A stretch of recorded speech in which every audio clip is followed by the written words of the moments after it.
আসসালামু আলাইকুম এভরিওয়ান, আশা করি ভালো আছেন। আপনাদের দোয়ায় ও আল্লাহর রহমতে আমি অনেক ভালো আছি। আমি সবসময় দোয়া করি আপনারাও যেন অনেক বেশি ভালো থাকেন। তো আজকে আমি গোল্ডের চার্ট অ্যানালাইসিস করতেছি। তো এখন আপাতত আমরা সেলের জন্য এন্ট্রি খুঁজবো, কারণ মার্কেটের মোমেন্টাম এখন নিচের দিকে। আর আমি বাইয়ের জন্য একটা জোন মার্ক করছি 4577 থেকে।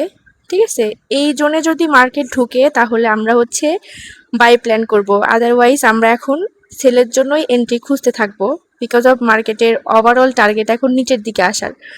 আর নিচের দিকে যেই জোনটা ড্র করছি আর কি, সাপোর্ট জোন, যেটাকে আমরা সাপোর্ট বলি, এইখানে মার্কেট আসলে যদি ক্যান্ডেলস্টিক কনফার্মেশন থাকে, মার্কেটে ভলিউম ঢুকে, তাহলে এইখান থেকে আমরা আপের জন্য প্ল্যান করব। আর এখন আমরা ওভারঅল সেলের এন্ট্রি খোঁজার ট্রাই করব।